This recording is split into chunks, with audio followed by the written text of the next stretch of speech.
Tudo bem, pessoal do terceiro? Vamos lá continuar com as nossas aulas. Agora é a vez de matemática. Então a gente vai para a nossa apostila 1.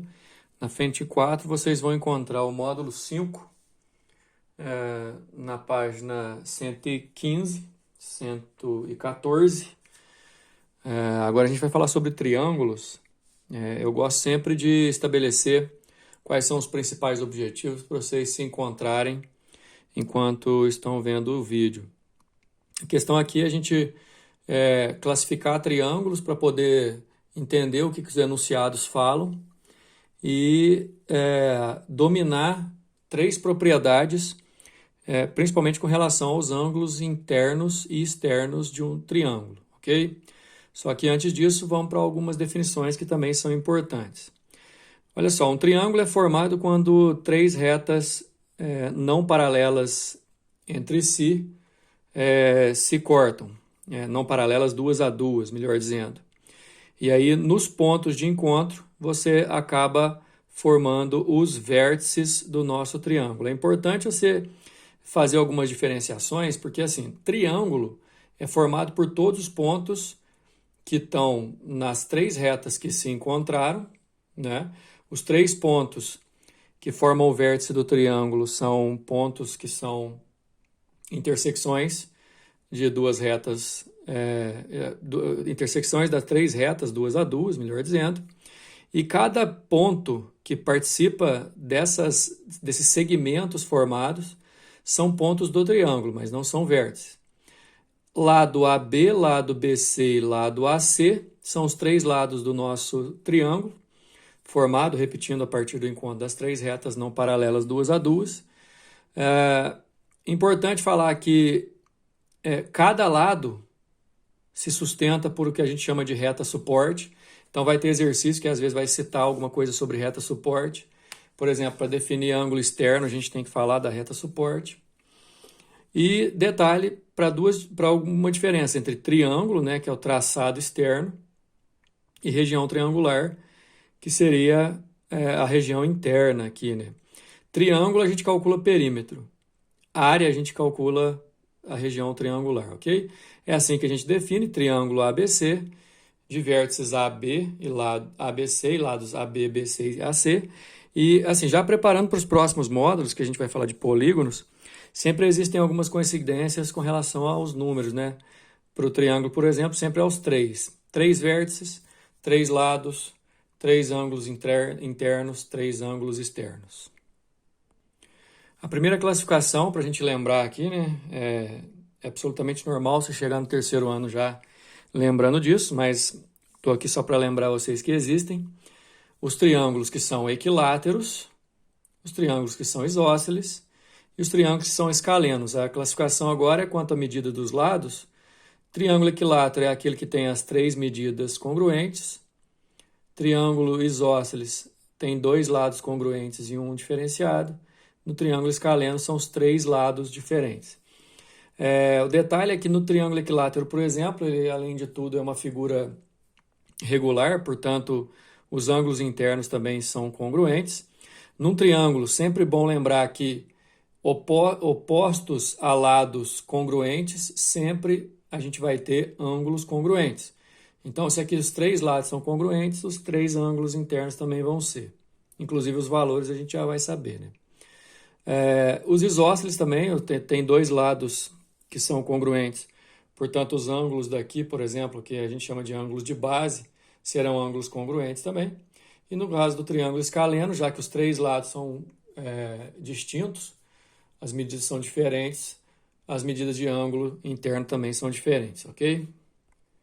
Quanto aos ângulos internos, a gente tem, obviamente, né, ângulos internos são aqueles que são formados pelos lados do triângulo e suas aberturas ficam internamente a região triangular. A gente sabe que um ângulo é agudo quando a sua medida é menor que 90, é reto quando é igual a 90, e se a medida é maior que 90, a gente chama de ângulo obtuso. Isso gera a classificação do triângulo em relação aos seus ângulos internos. Quando o triângulo só tem ângulos agudos, ele é um triângulo acutângulo. Quando o triângulo tem um ângulo reto ele é um retângulo, um triângulo retângulo, ou triângulo pitagórico. E quando o triângulo tem um ângulo aqui, esse aqui, ó, que é maior que 90 graus sua abertura, a gente tem um triângulo obtusângulo. Bom, o que interessa mesmo é com relação à aplicação de exercício, né? Vocês estão aqui no estilo do cursinho, fazendo uma revisão para poder ter a recordação desses conceitos. A gente precisa recordar a lei angular do Thales, o teorema do ângulo externo e a soma dos ângulos externos. Esse aqui é mais fácil, soma dos ângulos externos, sempre 360 graus. Aliás, sempre 360 graus para somar ângulo externo de qualquer figura convexa. Triângulo ou qualquer polígono convexo que seja, a soma dos ângulos externos, 360 graus. Guarda essa informação. Em relação à lei angular de Thales, é uma da que as pessoas mais lembram, né? Baseado na lei de proporção de retas paralelas cortadas por transversais, Thales consegue provar que os três ângulos internos de um triângulo sempre vão somar 180. Sempre. No caso do triângulo equilátero, por exemplo, são três ângulos congruentes somando 180, então cada um vai ter 60 graus, né? Agora, ângulo externo, olha só. O ângulo externo é sempre formado, obviamente, como o próprio nome diz, externamente a região triangular e sempre formado por um lado do triângulo e a reta suporte de algum outro lado. Reta suporte é a reta que contém o lado de um triângulo, né? Então, assim, o teorema do ângulo externo, vamos lembrar, ele diz que um ângulo externo ele é sempre igual à soma dos ângulos internos que não são adjacentes a ele.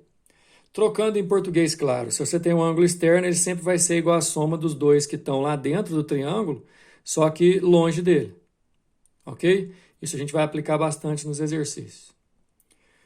No exercício, pessoal, prestem muita atenção na questão do desenho, que principalmente a gente não deve confiar em desenho, sim em informação. A informação é que eu tenho um triângulo retângulo, aqui está o ângulo reto. Nesse desenho também eu tenho duas retas aqui mais claras que são paralelas. Não é porque parecem que são paralelas, e sim que o exercício está falando que elas são paralelas. Tem um ângulo aqui de 140 graus, um ângulo aqui de 120 graus, e esse ângulo x, que inclusive é o que a gente busca. Qual é a medida desse ângulo, que é um ângulo interno do nosso triângulo retângulo? Para a resolução, pessoal, resolvi chamar aqui de y, e a primeira situação é que esse ângulo y mais o x mais o 90, como são ângulos internos do triângulo, eles têm que somar 180, olha só. Agora, esse ângulo inteiro aqui, ó, o 120 mais y e o 140, se você lembrar que duas retas cortadas por uma transversal podem determinar ângulos que são alternos, esse ângulo inteiro, 120 mais y, é alterno do 140, portanto, 120 mais y vai dar um ângulo congruente, que a medida vai ser igual a 140. Então, a gente tem tipo um sisteminha, mas o y eu vou conseguir saber, dá 20 graus, ok? Se o y é 20, eu vou substituir lá na primeira relação, que os três ângulos internos dão 180, acabo resolvendo, achei o valor de x, letra E, 70 graus. O exercício número 2, pessoal, além de dar aí um triângulo dividido, são três triângulos na figura, né? Um triângulo maior e dois triângulos menores, definidos pelo segmento AB, que inclusive, gente, está no enunciado. O segmento AB é uma bissetriz. Bissetriz divide o ângulo ao meio, por isso que eu chamei uma parte aqui, cada uma de x. Isso não tem no desenho do exercício, você tem que colocar aí. Tem esse ângulo de 86 graus, que ao mesmo tempo que é ângulo externo do triângulo grandão, é ângulo externo desse aqui também, do lado de cima. E o alfa é ângulo externo desse triângulo aqui de baixo.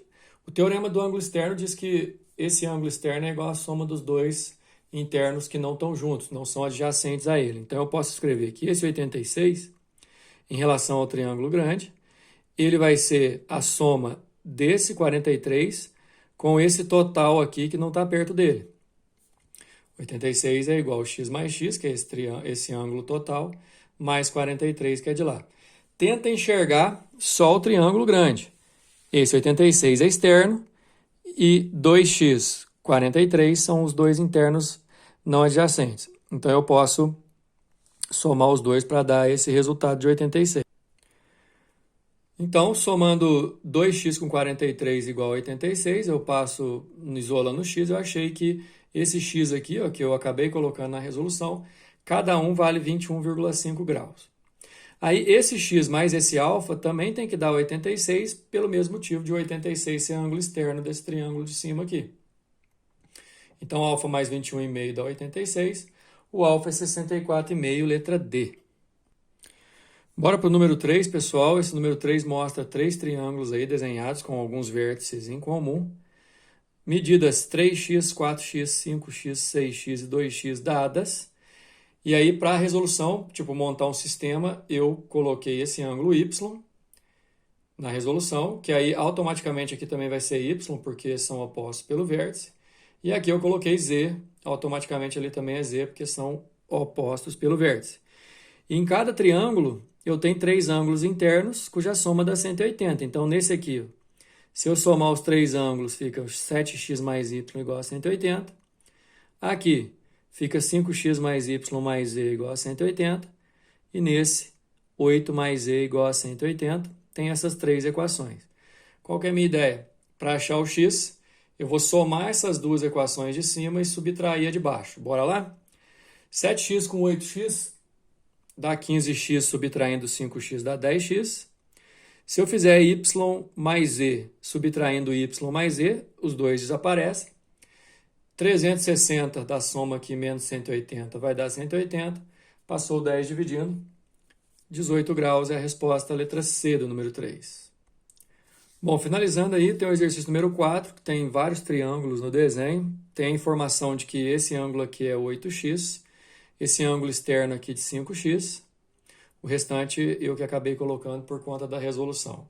Outra informação importante é que o segmento AD está no enunciado do exercício, viu, pessoal? Não estou inventando. O segmento AD é bissetriz desse ângulo aqui, por isso que eu chamei cada pedaço de alfa. E que o segmento CD é bissetriz desse outro aqui, por isso que eu chamei cada pedaço de beta, ok? Bom, levando em consideração que aqui tem um ângulo total de 2 beta e que esse ângulo de 2 beta é externo do triângulo ABC, o 2 beta ele tem que valer igual à soma dos dois não adjacentes a ele, 8x e 2 alfa. Então eu posso escrever que 2 beta é igual a 2 alfa mais 8x.